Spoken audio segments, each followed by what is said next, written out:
So here's some of what goes into it. Chickapea pasta, arugula, both basil and parsley, my confit tomato and confit tomato oil, Parmesan, mozzarella, shallots, salt, pepper, crushed garlic, actually red pepper, of course, the fantastic noodle, wine, and I happen to love the shape of these. We're gonna get into that, and vegetable stock, which is gonna make it an extra magic elixir.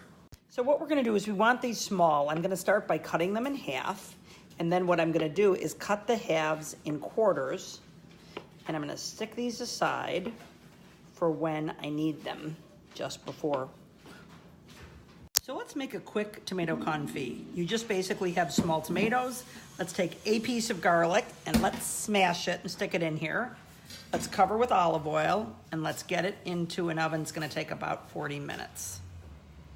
These just came out of the oven. It was about 40 minutes, and this is what you're looking for, and it's such a twofer. You can use the tomatoes in so many things, and it's gonna be great today, but the oil is actually great, and we're gonna use that also today. So I've got the tomato confit oil, and let's put the shallots in. Let's get those sweating before we add the garlic and move to the confit tomatoes. So let's add the garlic, and I wanna get that stirred up immediately. I don't want that to burn, and then I'm gonna add the tomatoes, the confit tomatoes, and this is gonna be a luscious and wonderful sauce. Now I'm gonna add the tomatoes, which is kind of my favorite part. Oh, this smells so fantastic. I'm gonna add the wine and just sort of deglaze the pan, and we're gonna add a vegetable stock to keep this vegetarian, and I'm gonna just reduce it and cook it down.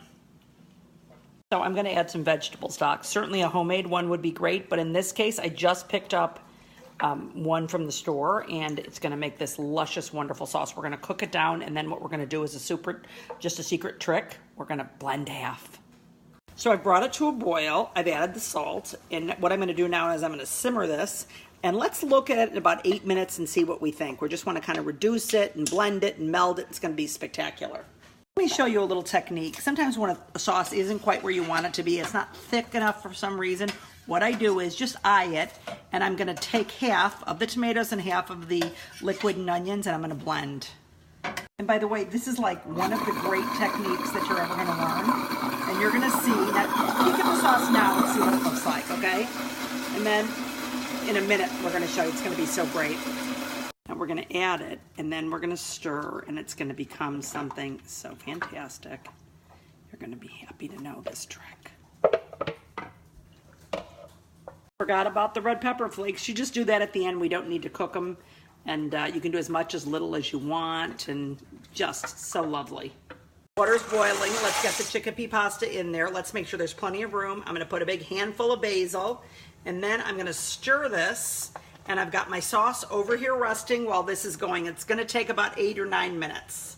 So what I'm gonna do now is, instead of draining it all, I just like bringing it over. And a bit of the pasta water is actually just fine. I've got it in this sauce, and I'm gonna carefully try to do this, and then I'm gonna add more components. Here's the part that I just think is like the most fun in the entire world. You're gonna add bits of the mozzarella and really spread it out because you don't want it clumping in one place. And then just start to fold in. This isn't even really on, or it's just super low. Okay, and then we're gonna add some Parmesan, and it's gonna thicken everything up. Continue to sort of do this, and sometimes you're gonna get a big clump of cheese, and somebody is gonna be so excited to eat that. So I added more basil, I'm adding parsley, and then I think it's really lovely to add just a couple of handfuls of arugula, and it gives it a nice crunchy bite. Finished product, and I cannot wait for you to make this chickapea pasta. It's actually great because you've learned some techniques, but it's really easy. If you make it, be sure to tag me at nocrumbsleft and hashtag nocrumbsleft. Swipe up for the recipe.